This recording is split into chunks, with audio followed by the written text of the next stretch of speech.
Today we're diving deep into nostalgia with a twist of challenge. We're breaking down the top 5 hardest NES games ever made. And trust me, these aren't just games, they're digital gauntlets. Now, whether you've yelled at your TV or chucked a controller in frustration, if you were a gamer in the 80s, you know exactly what I'm talking about. The NES, or Nintendo Entertainment System, revolutionized the home gaming scene with its introduction in the mid-1980s, becoming a household name by bringing arcade action right into the living room. But some of these games, they were just brutal.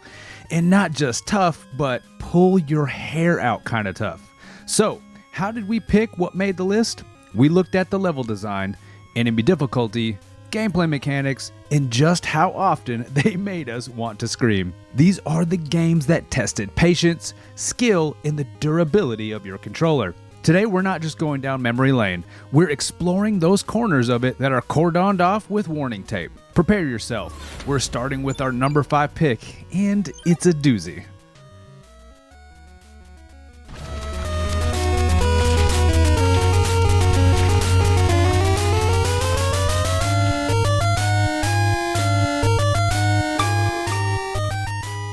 Kicking off our list at number 5 is the infamous Ghosts and Goblins. Released in 1986, this game quickly became notorious for its punishing difficulty. Here's the rundown. You play as Arthur, a knight set on a quest to rescue Princess Prin from the Demon King Astaroth. Sounds like your typical hero story, but oh, it's anything but. The first thing you'll notice about Ghosts and Goblins is that it doesn't pull any punches. One hit from an enemy knocks Arthur out of his armor, leaving him in his boxer shorts. One more hit and he's done for. And if you think that's rough, just wait. The game demands that you complete it twice to see the true ending. That's right. After fighting through 6 brutally hard levels, you're told to go back and do it all over again. Only it's harder the second time around. Now, why is it so tough? The enemies aren't just plentiful, they're relentless. Zombies, ogres, and dragons appear out of nowhere, each with patterns that require precision and quick reflexes to evade or defeat. The level design throws everything at you, from jumping over precarious gaps to climbing ladders while dodging projectiles. And let's not forget the weapons. The game teases you with different weapons that often feel like a downgrade from your starting lance. But it's not just about the relentless enemies and the unforgiving mechanics. What really sets the difficulty of Ghosts and Goblins apart is the limited control you have over Arthur. He can only throw weapons in a straight line, and jumping must be timed impeccably because once you're in the air, you can't change the direction. This leads to a gameplay experience where every move must be calculated and precise, because one wrong step often leads to a swift death. Despite its difficulty, or perhaps because of it, Ghosts and Goblins has become a cult classic. It's a game that tests your mettle with every stage, and completing it is a true badge of honor in the gaming community. It's not just hard, it's NES hard.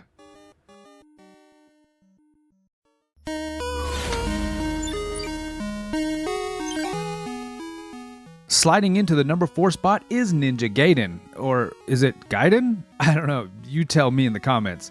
A game that redefined action platformers with its release back in 1988. This isn't just any ninja saga, it's a tale woven with precision platforming and relentless enemy assaults that could turn the calmest gamer into a frenzy. In Ninja Gaiden, you step into the tabby boots of Ryu Hayabusa, a ninja on a quest to avenge his father's death and thwart villains planning to unleash chaos on the world. Sounds epic? It is, but it's insanely tough. What sets Ninja Gaiden apart is not just its compelling story, but its brutally challenging gameplay. First off, the level design is a masterpiece of pain. Each stage is layered with enemies strategically placed to exploit every tiny mistake you make.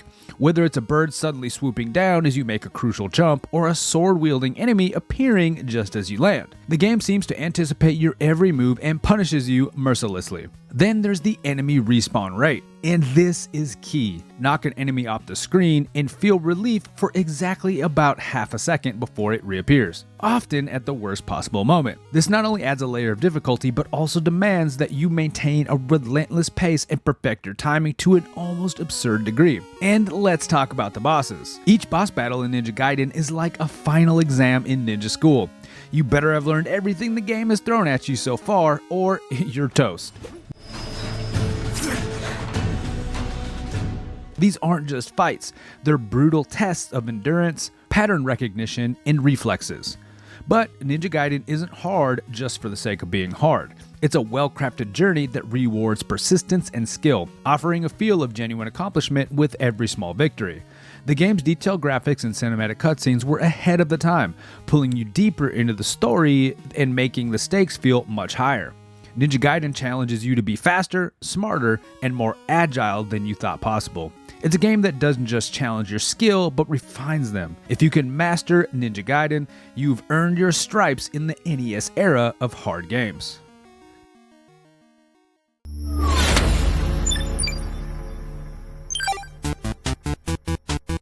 Now, if you thought Ninja Gaiden was tough, buckle up for Battletoads. Landing at number 3, this game isn't just difficult, it's the stuff of legends. Released in 1991 by Rare, Battletoads is a beat-em-up platformer that takes difficulty to a new extreme. It's so notoriously tough that it became a bit of gaming meme over the years, but let me tell you, its reputation is well earned.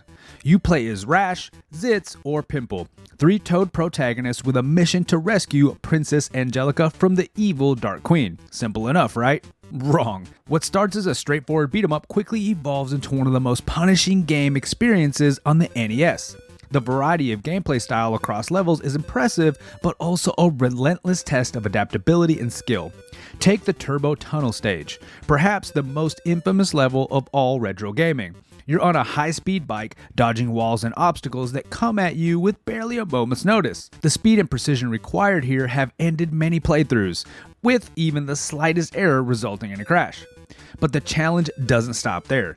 Each level almost morphs into a different game, from underwater sections with precise navigation demands to icy levels where a single slip can send you sliding into oblivion.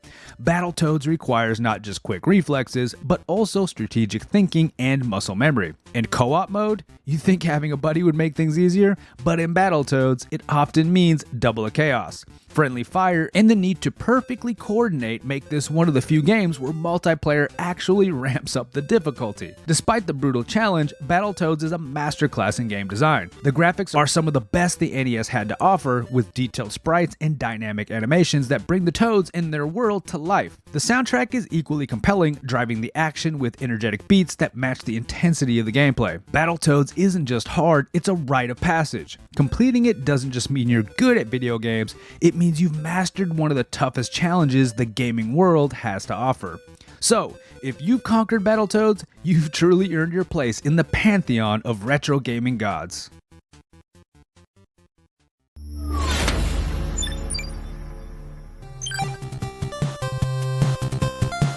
Stepping up to the number 2 spot is Contra, a title that epitomized the shoot-'em-up genre and remains a high-water mark for difficulty. Released in 1987, Contra offered an explosive mix of side-scrolling action and platforming that set a new standard for arcade shooters on the NES. It's a game that demands not just good reflexes, but great ones, as you navigate through jungles, bases, and alien lairs, all crawling with an onslaught of enemies intent on taking you down.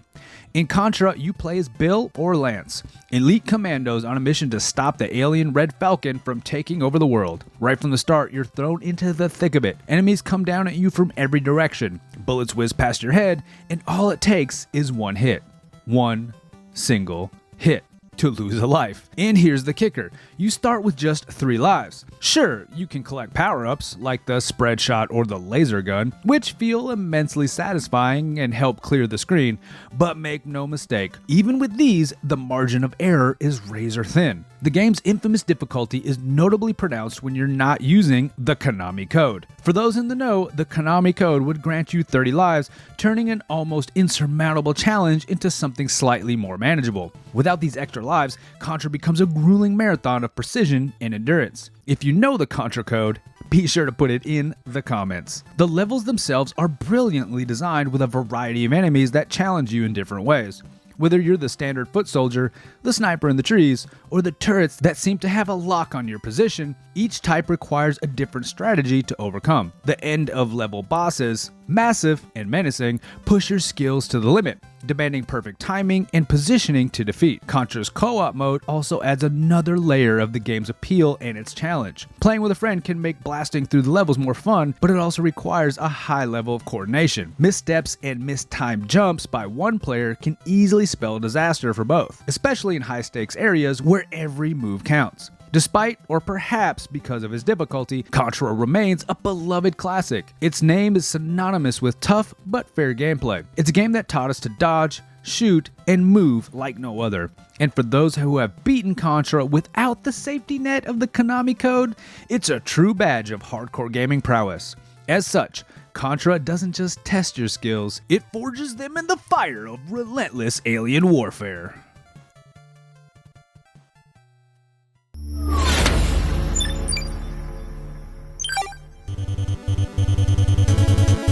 Finally, at the pinnacle of our list, we have Silver Surfer.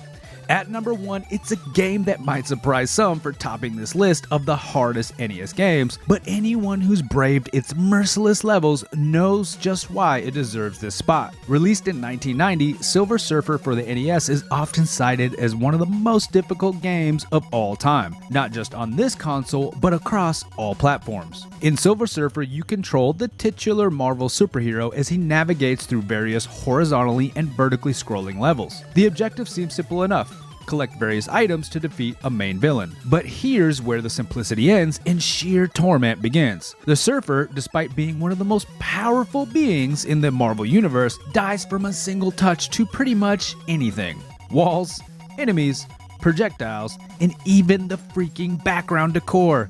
The game's difficulty is infamous for a few reasons. First, the hit detection is brutally unforgiving. The Silver Surfer sprite is large, making it incredibly difficult to avoid obstacles and enemy fire. Each level is littered with enemies that appear in waves from every conceivable angle, firing patterns of bullets that require pixel-perfect maneuvers to evade. The design of the levels themselves is another aspect where Silver Surfer ramps up the difficulty. They are mazes filled with dead ends and traps that can catch players off guard, forcing them to memorize each twist and turn, often through painful trial and error. And the power-ups? They do make your attacks stronger by collecting them, but often feels like a perilous risk that could just as easily lead to your demise. What's remarkable about Silver Surfer is the contrast between the character's perceived strength in the comics and his fragility in the game. It's an ironic twist that has baffled and frustrated gamers for decades. Yes, it's this very challenge, the almost comical ease with which Silver Surfer meets his ends, that has cemented the game's legacy as an icon of difficult gaming. Playing Silver Surfer is akin to participating in a high-stakes dance where every move must be carefully planned and perfectly executed. Completing the game feels less like finishing a typical video game and more like mastering a complex piece of art that demands respect and absolute concentration. So why do gamers keep coming back to Silver Surfer, despite its notorious difficulty? Because conquering a game that's this challenging offers a sense of accomplishment that few other games can match. It's not just a game, it's a trial by fire that tests the limits of your patience and skill. For those who have beaten it, Silver Surfer is a testament to their gaming prowess, a badge of honor in the truest sense. And for that, it takes our top spot on the list of the hardest NES games ever made. And there you have it, the top 5 hardest NES games that have broken the spirits of many, crafted legends, and spawned countless tales of woe and triumph. From the pixel-perfect perils of Silver Surfer to the relentless onslaught of Contra, these games didn't just challenge us, they looked us straight in the eye and dared us to blink. We dove into the pits of Ghosts and Goblins, dodged the impossible in Ninja Gaiden, and navigated the chaotic turbulence of Battletoads. And through it all, we didn't just play, we persevered. These games taught us that the art of the grind, the sweet victory of a boss defeated after countless attempts, and yes, the agony of starting all over because you missed that one crucial jump. Remember, every game on this list was a fortress of frustration, but also a pinnacle of what made gaming in the NES era a truly unique experience. They don't make them like this anymore, boys. Maybe for good reason, but we wouldn't have it any other way. If you enjoyed our picks of the top 5 hardest retro video games of all time on the NES, click this video here to see more from the Retro Reload. And as always, thank you for watching.